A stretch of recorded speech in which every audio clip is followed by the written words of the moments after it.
So we just heard a lot of really beautiful data explained so well, eloquently from folks who are dressed fabulously well with their matching outfits. I love it.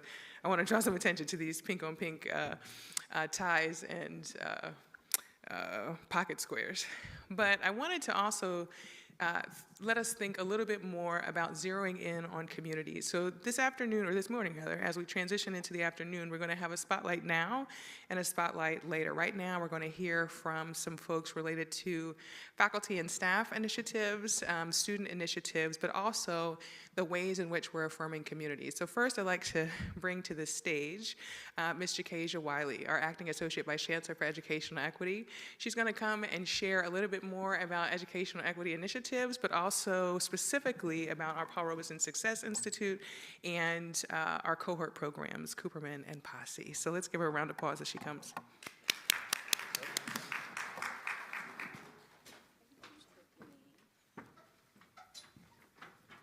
Good morning, everyone. I hope you're all doing well. It's great to be in community with you today. So as stated, my name is Jakasia Wiley. Currently, I'm serving as our Acting Associate Vice Chancellor for Educational Equity. So, what is educational equity? The first thing I wanted to do is just share our mission.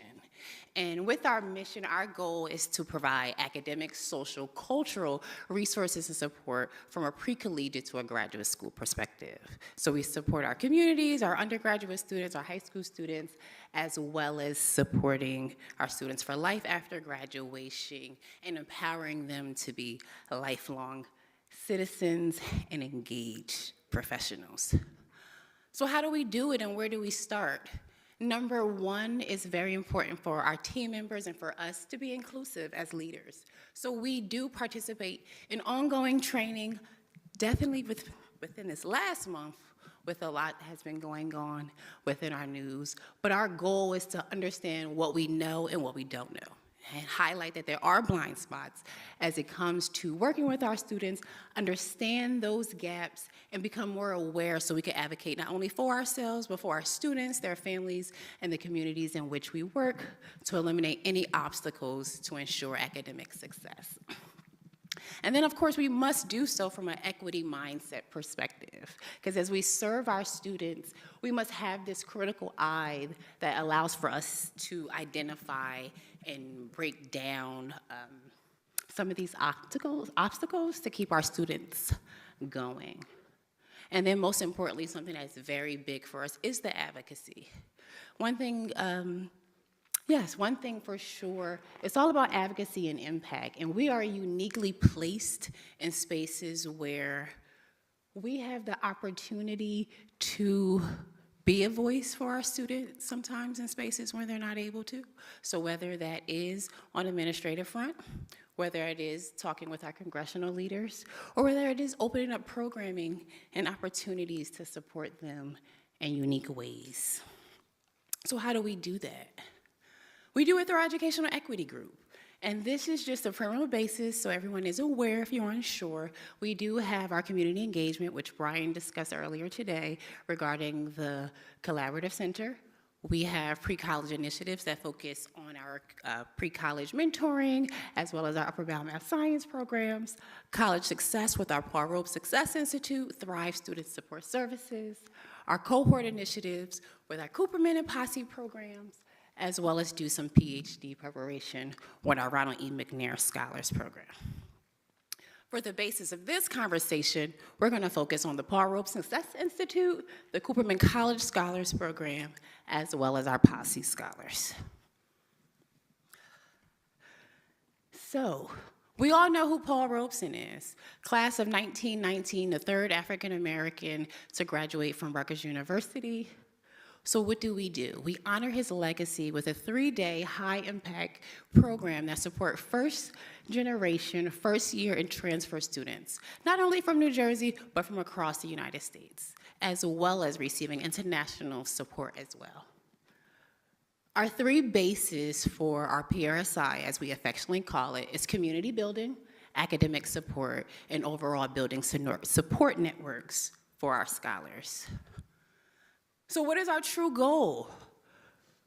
We work very closely with admissions to identify students who actually are non-EOF eligible, which means they don't have necessary, they do not come in to Rutgers University with targeted support systems already. We reach out to them to let them know that they'll have the opportunity to participate in a range of community building experiences. They'll get a jump start on understanding our faculty and professor expectations, but most importantly, we identify key departments like our One-Stop Center, our Success Institute, our Are You First Alliance to support our students and strengthen their educational success. Now, I wanted to share some data just over the past 3 years so you can see just a little bit about the students we work with and where they come from. They come from every school affiliation on our campus, on our 5 campuses here in New Brunswick, representing our Honors College. Of course, our large numbers come from the School of Arts and Sciences and our School of Environmental and Biological Sciences. In particular, we yield in terms of our capacity is 350 students at any given time. In 2022, we received 390 applications. We were able to provide in-person support for 299 students.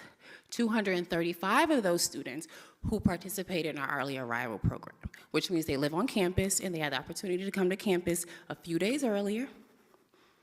195 were first years, 40 were transfers. We're still in the process of collecting our commuter numbers, but I thought it was very important to note that. 2023, we broke the house, and I mean that in a great way. Our goal still was 300. We received over 617 applications. As a committee, we said, what are we gonna do? We cannot turn any person away. We strategized to go hybrid, and we were able to offer 457 students the opportunity to participate in our program. We also found that our transfer numbers actually went up. That year, we actually received 115 transfer applications, but 88 successfully participated in our institute.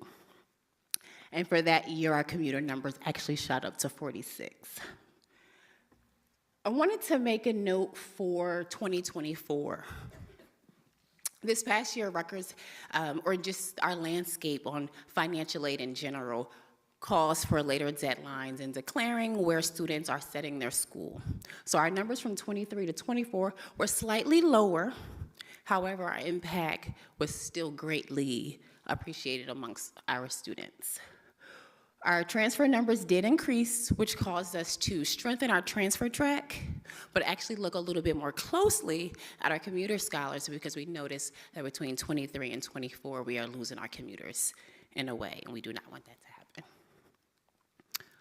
What do we do and how are we successful with our students and how do we grasp our numbers? We have a pre-institute and we work very closely with our Thrive Student Support Services team to identify undergraduate and graduate student mentors. We currently range between 30 to 35 students who participate in virtual monthly sessions between July and August to support our incoming students. We also have an early arrival mentor program where students get the opportunity to meet their mentors. We have a social activity. The past few years, Rutgers Cinema has been our home, but we never know what this upcoming year may look like. Now, what is the nuts and bolts? For our institute, which is in person, we have a premise of 3 themes that we go over each day. Day 1, we're discovering their hidden advantage. We are collectively building community. We're working with our campus partners like the Social Justice on Building Inclusive Communities. We're working with our learning centers. We're working with our Dean of Students and Advocacy Support offices because that 15 plus is very important and we want to ensure that our students have what they need to be successful. So we're empowering their inner scholar. We're providing them with a variety of networks that they have access to that they don't realize. Yes, they all participate in new student orientation. However, this is an extra reminder, some more support, some more tangible hands-on experiences. Based on those numbers I showed you earlier, especially for our class of 2023, we had to do something. And when I say we had to do something, it's more than just 3 days. We have to have more touch points so we continue post-institute. Post-institute, we do bi-monthly check-ins where our scholars can come to campus, or we do invite them to our home here on Livingston campus in Lucy Stone Hall through a range of hours and activities in our space. But we coordinate and we co-sponsor workshops. We work with the Office of Distinguished Fellowships. We work with Study Abroad. Our best friends and cousins is Thrive Student Support Services. But our goal is to ensure our students are successful, we retain them, and we ensure that they graduate. And like everyone, Canvas is our best friend as our immediate way and form of contact in terms of sharing out information with our students. And this, y'all missed out this year, but next year we'll see you. This is actually one of the pictures on our second day of our Paul Robeson Institute on the College Avenue campus. Now, what I want to do is talk about our cohort programs. We have our Cooperman Scholars Program in particular. If anyone can recall, July 2020, we officially went into a formal partnership with the Cooperman Scholars Program, which is a scholarship program that supports and identifies talented, highly motivated students from the Essex County, New Jersey area. Here at the university, they are well matched with a mentor that they meet with weekly, and they participate in the course and have a series of workshops, networking opportunities, and academic advising support. I want to give you some background since our partnership. Similar to our other programs, our scholars are represented across all fields. So they are highly represented in our honors college, actually the School of Engineering and Mason roles are huge amongst these students. On average, across all cohorts, our scholars cumulatively maintain a 3.0. This past year, our cohort 2023, they are averaging 3.2. However, 50% of their cohort are on the Dean's list, which is pretty cool. Now, I want to also mention our Posse Scholars Program. We have formally begun our Posse Scholars relationship in fall of 2021. It is a program that supports highly selective students, first years from the Boston, Massachusetts area, in which our scholars receive a full tuition leadership scholarship. They're also paired with a faculty mentor, and they receive hands-on advising, a seminar course, and one-on-one experiences, in addition to a series of academic, social workshops, and resources. Where do we find our mentors, or how do we retain our mentors? We work very collectively with the entire university. We host an info session. We work with our faculty advisory liaisons, all of our campus and community partners to ensure our students have the support and the assistance that they need. I want to share a little bit more about our Posse Scholars, because they're tons of fun and a boatload of energy. Our cohort 1, they've completed 5 semesters. 2 are a part of our honors college. They're all in year 3. So we are focused on leadership development. They are studying abroad. They're conducting research. This past year, we actually started our own undergraduate leadership program, since we're approaching our 4th cohort and they can support their peers. So cohort 1, they're doing amazing, all in leadership. They're also averaging a 3.0 GPA. Our cohort 2, they have officially completed 3 semesters here. 2 are also in the honors college. Most of these students are a part of the School of Nursing as well as the School of Engineering, and we have 2 students that are in the honors college. They are also averaging a 3.0 GPA. Our most recent cohort, they just finished up their fall semester. All 10 of our scholars are honor college scholars. They have a cumulative GPA of a 3.3 this past semester. Most of them are between engineering and undecided. These are our crew. How do Posse, or how do we contribute to our larger community?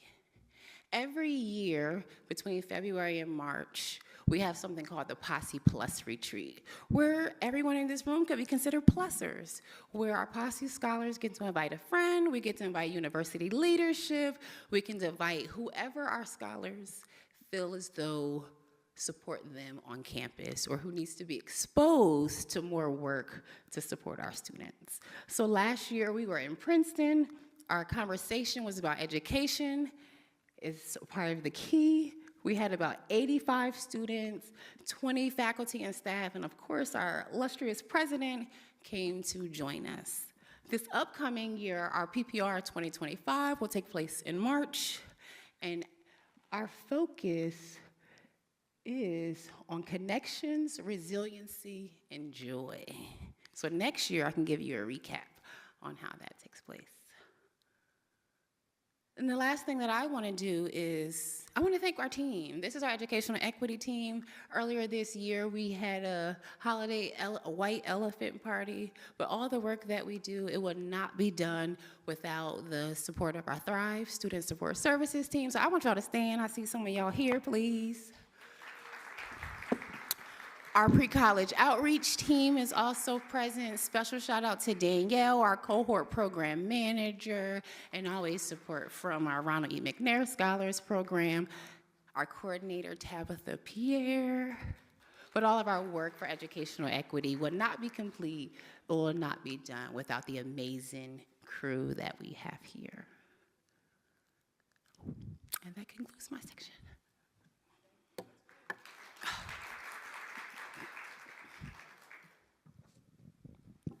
Hello? Oh, yeah. I think we have time for a quick question from the folks in the room. Is there a question in the room? If not, we'll transition into our next one. All right, so one more round of applause for Jakesia. Thank you.